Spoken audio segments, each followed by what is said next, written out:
For years, Cuban players have populated the MLB in droves and have accomplished many notable feats, such as winning MVPs, Cy Youngs, World Series champs, you name it, Cuban baseball players have achieved it. In today's game, there's some elite ball players that hail from this island, such as Jordan Alvarez, the Gurriel brothers, Jose Abreu, and so many more. Two names I didn't mention, Yoan Moncada and Luis Robert. Now you might be asking, why did I name those two, or why did I point out that I didn't name those two? What's the difference? They're Cuban, just like the others. They play in the MLB. Heck, they're even on the same team, Luis Robert and Yoan Moncada. So what gives? Why did I leave them out? Well, you see, these two guys are actually going to be representing Team Cuba in the upcoming World Baseball Classic in 2023. MLB players haven't donned the Cuban uniform in years, as the Cuban government prohibited any player who defected from the dictatorship to represent their nation. Instead, every WBC, Team Cuba consists of players who play now in the Cuban National Series, the country's top baseball league. While the talent is decent, the national team would be such a bigger powerhouse if the best players from the island were allowed to compete. Now that you know this, you're probably asking, well then what gives? Why now? Why are MLB players able to play now, like Yoan Moncada and Luis Robert? What changed, and how come there's not more major leaguers that are given these invites? To understand why now, we have to go back a couple of months. Because in these last couple of months, ex-Cuban MLB players and Cuban journalists have actually formed an organization in hopes of giving current Cuban players that chance to represent Cuba. The ACPBP, or as we can also call it, the Association of Cuban Professional Baseball Players, they strive to once again give Cuban players a voice and representation in all these professional international tournaments like the WBC and so many more. So throughout the 2022 MLB season, this organization, this movement actually gained a lot of steam. We had multiple Cuban players showing the support by wearing the t-shirt with the logo on it. There was a lot of pictures coming out of them holding it up, putting it on. It even got to the point where Cuban players from opposing teams were getting together, during VP or pregame and taking pictures together to show support for this movement. The ACPBP, to wrap up, their ultimate goal is one, and it's to compete at the WBC and open up the avenue for Cuban baseball players, once again, who have defected, to give them that chance to represent their beloved island. It's going to be a difficult task, and the road will be long and treacherous, I'm sure. It's highly unlikely that we'll see the ACPBP achieve their goal at this WBC just because of how close we are to the actual event. But if they continue on this path and keep up the support they're gaining, we can soon see their vision come to fruition. So let's go ahead and circle back to the two names that we were talking about, Moncada and Robert, and why the timing of them getting their invitation is so important to this story. In a shocking, yet not really shocking turn of events were extended to MLB Cuban players. Like we saw with Moncada and Robert, the timing couldn't be any more hilarious. A startup organization finally building up the steam to give these Cuban players that chance, and now all of a sudden, Cuban MLB players are being included. And I'm going to use the word included loosely because many players saw right through this and they declined their invitation. And some, even now, still haven't even received an invitation. And again, some, as we know, some did accept. So with that being said, I want this to be duly noted, and it's important that what Yoan Moncada and Luis Robert chose, that is completely up to them. No one should be criticizing their desire to play for Cuba. However, that being said, it is a slap to the face. It's just yet another attempt by the regime to hold all the cards at the table. To give more context, Brian Pena, an ex-Cuban MLB player, said it perfectly. How can a country who called us traitors, who closed so many doors on us and mistreated us, now have the audacity to invite us back, and not even all of us at that? Those were words from Brian Pena. And that right there is a sentiment that runs deep through this Cuban baseball community. You didn't want us, you turned your back on us, and when we're finally building something on our own, you come back around and say, no, but you're welcome.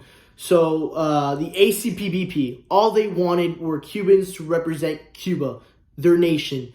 Team Cuba, on the other hand, they just want Cuban baseball players to be their pawns once more. For those that do accept the invitation, they wouldn't be representing the island, their home soil, their childhood streets. They wouldn't be representing the millions who have suffered for decades through poverty and through hunger. For those who do accept the invitation, You'd be only representing the few damned who will never release the grip on La Isla Bella. If throughout this video it sounds like I have personal ties to this situation, it's because I do. In fact, my father, Heriberto Oropesa, was one of the ex-Cuban big leaguers that helped start this entire movement.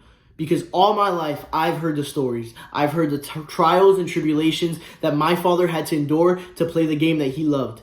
The pain and suffering my entire family had to go through when my father jumped off Friends to Freedom in 1993. He's going to be joining me for the second segment of this video and kind of take over and just share his story so that for those who don't have personal ties to this can catch a glimpse as to why this means so much to so many. So now we're going to be joined by my father, Heriberto Oropesa. Eddie, this is weird, trying to get used to interviewing my dad. Go ahead and introduce yourself. Hi, my name is Heriberto Oropesa. Thank to my little son, Kenny. And so, we're going to get right into it. The first question I want you to address to the people is, how do you think Cuba and its government affected your baseball career? So, first, they are first, my whole life,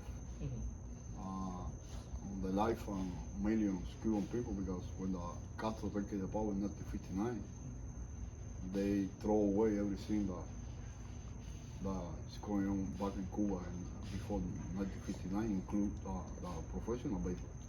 They threw it out the window. Yeah, so I think in 1962, Fidel Castro say no more professional baseball in Cuba. No more anywhere. No. So if you want to play professional baseball, you have to go to the United States and never coming back to Cuba.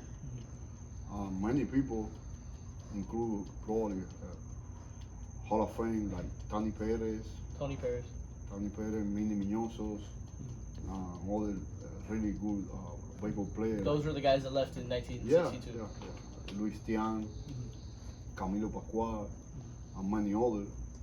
They have to leave Cuba and never coming back to Cuba. So after that, they started to play the Serie Nacional back in Cuba. So that's the only way you go out of Cuba when you make it a national Cuban team. I remember in 1993, I make it a Cuban team, and I defeated, I stayed in the United States. Yeah. And after that, the Cuban government doing a lot of shit to my family. The Cuban government. Yeah, the Cuban government. Including like they don't give me the permission to my wife, your mother, to leave Cuba. So what he's saying is they would restrict my mom from leaving Cuba to go see my dad. So they were separated, you and my mom. Yeah, and your oldest son, Eddie, my oldest brother. So basically, he missed my oldest brother's birth because Cuba wouldn't allow my mom to leave or my dad to see my pregnant mom at the time.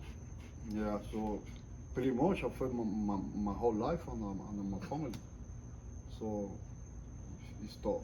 To be away from everyone. Yeah, especially the way we grew up in Cuba. Back in Cuba in the 60s, in the 70s, the 80s. Yeah. You don't have any information about the world. Us Cubans, we stick together a lot, the family. So it was tough. Yeah. And the next question I wanted to ask is if you could give, I don't want you to speak about all the other ex-Cuban MLB players. What do you think they're feeling now with the recent news of Luis Robert and Yoel Moncada? I think it's like the Cuban government put in a difficult situation. Then I know as a baseball player you want to represent your country, but they use them They're using them as pawns. Yeah, like for political thing. They're doing for 63 years, and they don't give a fuck about what are they doing. So as I was talking about earlier in the video, and I've told you this, that they don't care. They don't want the Cuban government. When you play for Team Cuba, you don't represent the country. You represent the government. The government, pretty much one family. Yeah. The Castro family is the only. So they don't give a fuck. They're even doing for 60 something years. People they help them. They killing them after that. So they don't give a fuck about anybody. So it's a difficult situation for the Cuban baseball player to win that situation, and they use because the Cuban government now is in a really difficult situation. So they use them for political reasons.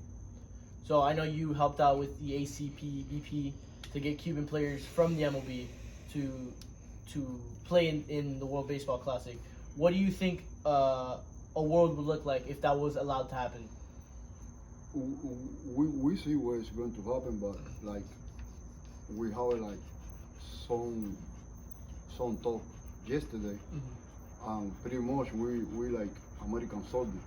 Somebody alive, we keep going because You don't give up. yeah, we You don't want to give up on that You because don't. it's a vision, a dream that a lot of generations have had. Yeah, and we have the truth by all sides, so we see it's going to happen. God is big, so we see. Is there anything else you would like to say about the whole situation? Anything you want to talk about? Any statements? No, the only statement, the only thing I want to say is that the Cuban people, they have the right to be free. To the Cuban people have freedom back in Cuba. It's been like 63 years of brutal dictatorship. So we see that's the only thing that I want to say about. Gotcha. Well, thank you. Thank you, Little Son. No, thank you, Dad.